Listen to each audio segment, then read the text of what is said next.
নমস্কার, আমি প্রথমেই আপনাদের সকলকে আজকে স্বাধীনতা দিবসের শুভেচ্ছা জানাই। আজকের দিনে আপনারা প্রত্যেকেই ব্যস্ত। আমার এই ভিডিও তার জন্য আমি খুব সংক্ষেপ করব এবং এই ভিডিওর মধ্যে দিয়ে আমি যে বিষয়ে দুটো তুলে ধরবো, এক হচ্ছে যে বিজেপির রাজ্যসভার সভাপতি এবং রাজ্যসভার সাংসদ মাননীয় শ্রমিক ভট্টাচার্য ফরওয়ার্ড ব্লক গুন্ডারা শ্যামাপ্রসাদ মুখার্জির ওপরে শ্রদ্ধানন্দ পার্কে আক্রমণ করেছিলেন, ক্যালকাটা কর্পোরেশন আক্রমণ করেছিলেন বলে তিনি যে কথাটা বলেছেন, আসল সত্যটা আপনাদের সামনে আমি তুলে ধরতে চাই। আর দ্বিতীয়ত হচ্ছে যে এই অনন্ত মহারাজ বলে যিনি নিজেকে পরিচিত করতে বেশি খুশি হন, আসল নাম যার নাকি নগেন রায়, যিনি আবার বিজেপির পক্ষ থেকে এই রাজ্য থেকেই রাজ্যসভার সাংসদ হয়েছেন। তো তার বিভিন্ন নেতাজি সম্পর্কে লাগাতার উৎসাহ প্রচার এবং তার কিছু অনুগামীদের নেতাজিকে অসম্মান করার জন্য সোশ্যাল মিডিয়াকে নোংরাভাবে ব্যবহার করা, সেই ব্যাপার নিয়ে আমি জাস্ট দু চারটে কথা আপনাদের সামনে বলব। আপনাদের যদি ভিডিওটা দেখে কোনো বক্তব্য থাকে অবশ্যই কমেন্ট বক্সে আপনাদের মতামত জানাবেন, এবং শুধু তাই নয়, আপনারা ভিডিওটাকে একটু অনুরোধ করবো একটু শেয়ার করে দেবেন যাতে আরো বেশি মানুষ দেখতে পারে। আর যারা এখনো পর্যন্ত আমার চ্যানেলটাকে সাবস্ক্রাইব করতে পারেননি বা যারা আজকে প্রথম দেখছেন, তাদের কাছে অনুরোধ করব একটু চ্যানেলটাকে সাবস্ক্রাইব করে পাশের বেল আইকনটাকে প্রেস করে দেবেন, যাতে আপনি আমার ভিডিও সর্বাগ্রে সমস্ত নোটিফিকেশন পান। দেখুন, আসল কথায় আসি, সেটা হচ্ছে যে শ্রমিক ভট্টাচার্য যে কথা বলেছেন, তিনি কিন্তু মূল ঘটনাটা বলতে গিয়ে একটা বিকৃতি ঘটিয়েছেন। সেটা হচ্ছে সেদিনকে শ্যামাপ্রসাদ মুখার্জি বক্তব্য রাখছিলেন শ্রদ্ধানন্দ পার্কে, একথা ঠিক, এবং নেতাজি সুভাষচন্দ্র বসুর প্রতিষ্ঠিত ফরওয়ার্ড ব্লক, যারা নেতাজির আদর্শে উদ্বুদ্ধ ছিল, তারাও কিন্তু স্বাধীনতা সংগ্রামী ছিল। তারা সেদিনকে শ্যামাপ্রসাদ মুখার্জির বক্তব্যরত অবস্থায় তার বক্তব্যের প্রতিবাদ করেছিল। কোনো মারামারি হয়নি, রক্তারক্তি হত দূরের প্রশ্ন।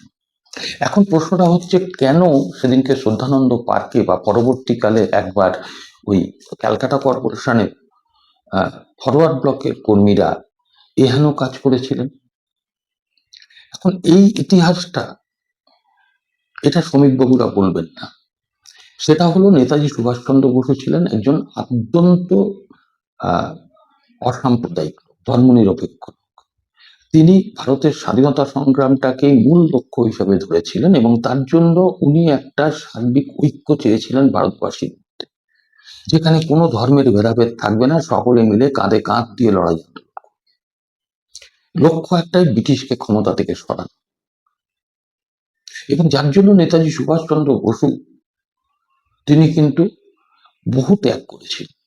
সেসব প্রশ্ন আপনারা আশা করি করবেন না, আপনারা জানেন তার ত্যাগের ইতিহাস। কিন্তু যে ইতিহাসগুলোকে ইচ্ছাকৃতভাবে বিকৃত করা হয়েছে, যে ইতিহাসগুলোকে সাপ্রেস করা হয়েছে, আমি সেই কথাটাই শুধু আপনাদের কাছে বলব। সেটা হচ্ছে, নেতাজি সুভাষচন্দ্র বসু যেহেতু নিজে একজন ধর্মনিরপেক্ষ ছিলেন এবং তার অনুগামী যারা ছিল, ফরওয়ার্ড ব্লকের কর্মী ছিল, তারা সেদিনকে শ্যামাপ্রসাদ এবং তার অনুগামীদের বিরুদ্ধে ক্ষোভে ফেটে পড়েছিলেন শ্রদ্ধানন্দ পার্কে এবং পরবর্তীকালে কর্পোরেশনে। এই কারণে, কারণ বারংবার নেতাজি সুভাষচন্দ্র বসু হিন্দু মহাসভার যিনি প্রতিষ্ঠাতা শ্যামাপ্রসাদ মুখার্জিকে অনুরোধ করেছিলেন যে আপনি আর যাই হোক দয়া করে এই ভারতবাসীর মধ্যে একটা ঐক্যবদ্ধ চেহারা গড়ে তোলার যে আমরা চেষ্টা করছি, ভারতবর্ষের বুক থেকে ব্রিটিশ সাম্রাজ্যবাদকে উৎখাত করতে চাইছি, তার মধ্যে আপনি ধর্মীয় অনুপ্রবেশ ঘটাবেন না। কারণ তৎকালীন রাজনীতিতে ধর্মকে জড়ানো, এটা চাননি নেতাজি সুভাষচন্দ্র বসু। আজও ধরুন আমার মতন অসংখ্য লক্ষ কোটি মানুষ আছেন যারা নেতাজি সুভাষচন্দ্র বসুকে আইকন বলে মনে করেন। আমরাও তার মত অনুযায়ী চাই যে 2026 সালেও যে রাজনীতিতে ধর্মের অনুপ্রবেশ ঘটানো অন্যায়, যেটা আজকে বিজেপি করে চলেছে। যাক, আজকের দিনের কথা ছাড়ব, কিন্তু সেদিন শ্যামাপ্রসাদ মুখার্জি যখন ওই হিন্দু মহাসভার পক্ষ থেকে তিনি বক্তব্য রাখছিলেন, কিছু আপত্তিকর বিষয় সেদিনকে ফরওয়ার্ড ব্লকের কর্মীরা, যাদের শ্রমিকবাবুরা গুন্ডা বলছেন, তারা কিন্তু সেদিনকে ভারতবর্ষের অখণ্ডতা রক্ষার জন্য তারা বিক্ষোভ দেখিয়েছিল।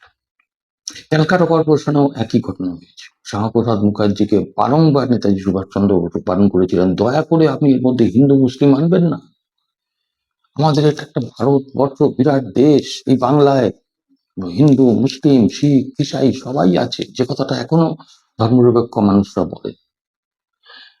সেই জন্য সেদিনকে আক্রমণটা করা হয়েছিল এবং আমি মনে করি যথার্থ করেছিলেন। দ্বিতীয়ত, এই যে নগেন রায় যে কথাটা বারবার করে নেতাজি সম্পর্কে উৎসাহ প্রচার রটাচ্ছিলেন, আজকে তার অনুগামীরাও নেতাজিকে অপমান করছিল। বাঙালি শুধু নয়, সারা ভারতবর্ষ নেতাজিকে প্রণম্য বলে মনে করে। আজকে সেই নেতাজি সুভাষচন্দ্র বসুর সম্পর্কে উৎসাহ প্রচারে ক্ষোভ বিক্ষোভ দানা বাঁধতে থাকে ভারতবাসীর মধ্যে, এবং বিজেপি নেতৃত্ব সেটা অনুধাবন করে যে নগেন রায়ের এই বক্তব্য সম্পর্কে ভারতবাসীরা কিন্তু খুশি নয়, পশ্চিমবঙ্গের মানুষ কিন্তু ক্ষুব্ধ।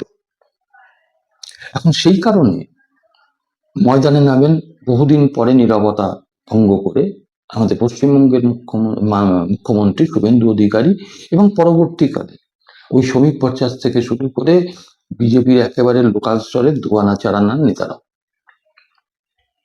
কারণ নেতাজি সুভাষচন্দ্র বসু সম্পর্কে ব্রিটিশরাও যেমন নেতাজিকে ভয় পেত, আজকে বিজেপিও কিন্তু ভয় পেয়েছে। নেতাজির নামে বদনাম ভারতবাসী পছন্দ করে না, এটা কিন্তু আরেকবার প্রমাণ। নেতাজি আজও প্রাসঙ্গিক, সে কথাটা নেতাজি প্রমাণ করে দিয়েছে। এখন প্রশ্নটা হচ্ছে, এই নগেন রায় বলছেন কেন? আপনি যাই বলুন না কেন, আমি মনে করি বিজেপি নেতৃত্বের মদত ছাড়া, তাদের প্রশ্রয় ছাড়া একজন সাংসদ, তিনি সংসদের সামনে দাঁড়িয়ে তিনি নেতাজিকে যুদ্ধ অপরাধী বলছেন, নেতাজির বাবা তুলে কথা বলছেন, বিভিন্ন জনসভায় বলছেন। আজকে এই অনন্ত রায় তিনি বলেছেন আইএন এটা কি নেতাজির বাপের ক্ষমতা ছিল নাকি করার, অর্থাৎ নেতাজি সুভাষচন্দ্র বসুর পিতৃদেবকে অব্দি টেনে আনতে দ্বিধা বোধ করছেন। আসলে অনন্ত মহারাজ তিনি চাইছেন যে উত্তরবঙ্গের যে মানুষ, তাদের মধ্যে বেশিরভাগ যে রাজবংশী মানুষ আছেন, উনি নিজেও রাজবংশী সম্প্রদায়, তাদেরকে একটা করে একটা পশ্চিমবঙ্গের মধ্যে এর আগেও যেমন ঘটেছিল, আবার নতুন করে একটা বিচ্ছিন্নতাবাদী আন্দোলন গড়ে তোলা। তার জন্য উনি নিজে ভেসে থাকার জন্য একটা শক্ত খুঁটি মনে করেছেন নেতাজিকে, সেইটা নাড়াবার চেষ্টা করছেন। নেতাজি অত ঠুনকো। অনন্ত মহারাজের কাছ থেকে সার্টিফিকেট নিয়ে নেতাজিকে আমরা স্মরণ করার মতন দুর্ভাগ্য যেন আমাদের না হয়। তবে আমরা একটা জিনিস অবাক হয়ে গেল, ওপর থেকে চাপ খাওয়াতে, মানুষের সেন্টিমেন্ট বোঝার পরে যখন উপরতলা থেকে চাপ এলো, তখন কিন্তু অনন্ত মহারাজকে দেখলাম গতকাল একটা স্ক্রিপ্ট তিনি জাস্ট পাঠ করে গেলেন। তিনি বললেন যে আমার অনিচ্ছাকৃতভাবে বলা কিছু কথার জন্য যদি কেউ আঘাত পেয়ে থাকেন তাহলে আমি দুঃখিত। প্রথম কথা, উনি ক্ষমা চাইলেন না। ওনার মধ্যে শারীরিকভাবে যে শারীরিক ভাষা, তার মধ্যে কোনো রকম অনুশোচনা দেখলাম না। এবং তিনি ওই স্ক্রিপ্টটা পড়ার জন্য এতই ব্যস্ত ছিলেন যে ওনার চশমার ওই ট্যাগটা অবধি উনি খুলতে পারেননি, অর্থাৎ একটা গাঝাড়া। তো আমি এই কথাটা পরিষ্কার করে বলি যে আজকে আমাদের মাননীয় মুখ্যমন্ত্রী বলেছেন যে নেতাজি সম্পর্কে যারা অপপ্রচার করবে, কুৎসা রটাবে বা সোশ্যাল মিডিয়ায় এই ধরনের করবে, তাদের বিরুদ্ধে ব্যবস্থা নেওয়া। 2-3 জনকে বোধহয় অ্যারেস্টও করা হয়েছে, চুনোপুটি ওই অনন্ত মহারাজের অনুগামী। কিন্তু আমি কথা বলে যেটা দেখেছি যে উত্তরবঙ্গের রাজবংশী সম্প্রদায় তারা কিন্তু সিংহভাগই এই অনন্ত মহারাজের কথাটার ব্যাপারে তারা সমর্থন জানাচ্ছেন। এবং রাজবংশী যুব পরিষদ বলে একটি সংগঠন, তারাও দেখলাম কালকে প্রেস রিলিজ করে এই অনন্ত মহারাজের বিষয়ে তারা নিন্দা করেছে। এখন প্রশ্নটা হচ্ছে যে আজকে উনি একটা স্ক্রিপ্টেড লেখা পড়ে তিনি গাছাড়া ভাবে একটা দায় সারলেন যে অনিচ্ছাকৃত মানে কি? আপনি ইচ্ছাকৃত বলেছেন, অনিচ্ছাকৃত হলে একবার মানুষ বলে, কিন্তু আপনি যখন লাগাতার বলছেন তখন সেটা ইচ্ছাকৃতই বলছেন। আর মানুষের মনে যদি আঘাত লেগে থাকে, যদিটা আপনি বলেন কি করে? একটা আপনি নরাধম। আমি তো বলবো যে আজকে অনন্ত মহারাজকে কিন্তু গ্রেপ্তার করা হলো না, তার বিরুদ্ধে বহু এফআইআর হয়েছে। গতকালও আমার পরিচিত কয়েকজন কুচবিহারের কোতলিয়াতে থানায় গিয়ে তারা এফআইআর করেছে জামিন অযোগ্য ধারায়। এইবারে বিজেপির নেতৃত্ব যদি মনে করে যে অনন্ত মহারাজের বিষয়ে কোনো কঠিন পদক্ষেপ নিতে গেলে আমাদের রাজবংশী ভোট নষ্ট হবে, তাহলে প্রকৃতপক্ষে কারা দেশদ্রোহী এটা বুঝতে আর আমাদের সময় লাগার কথা নয়। আমি মনে করি যে আজকে মুখ্যমন্ত্রী যে কথা বলেছেন, অন্যান্যদের তো পোস্ট ডিলিট করতে বলেছেন, কতজনের অ্যাকাউন্টই ক্লোজ করে দিয়েছেন যারা এই ধরনের কাজ করেছিল, এটা সত্য। কিন্তু আজও দেখুন অনন্ত মহারাজের নিজস্ব ফেসবুক পোস্টে ওই পোস্টগুলো কিন্তু জল করে রয়েছে, এগুলো তো ডিলিট হয়নি। অনন্ত মহারাজকে শুধু ওই রাজ্যসভার সাংসদ থেকেই তাড়ালে হবে না, শুধু বঙ্গবিভূষণ কেড়ে নিয়ে লাভ নেই। আজকে তার রাজ্যসভার পদটা কেড়ে নিতে হবে এবং তাকে এই অপদার্থ অনন্ত রায়কে জেলের অন্দরে পড়তে হবে। না হলে আমি এই কথাটা মনে করি ব্যক্তিগতভাবে যে অনন্ত মহারাজ হয়তো সাময়িকভাবে চুপ করে থাকলেও পরবর্তীকালে বিচ্ছিন্নতাবাদী আন্দোলন গড়ে তোলার পেছনে ওনার একটা বড় হাত থাকবে বলে আমি মনে করি। কুচবিহার রাজবংশের সঙ্গে যার কোনো যোগ নেই। আজকে এহেন একটি ব্যক্তি নিজেকে মহারাজ বলছেন বলুন, কিন্তু নেতাজিকে অসম্মান করে আজকে আপনি কিন্তু হিরো বনতে পারবেন না। আপনাকে অবিলম্বে গ্রেপ্তার করুক বিজেপি সরকার, বিজেপির কাছেও করছে। আজকে যদি হিম্মত থাকে, আপনারা যদি প্রকৃত দেশপ্রেমিক হন, আপনারা যদি প্রকৃত রাষ্ট্রবাদী হন, তাহলে আজকে এই ধরনের একটা দেশদ্রোহী অনন্ত রায়কে গ্রেপ্তার করে দেখান। আপনাদের দম কত, আপনাদের শক্তি কত আমরাও দেখব। না হলে বিজেপি সম্পর্কে আমরাও বলতে বাধ্য হব যে আপনারা দেশদ্রোহী।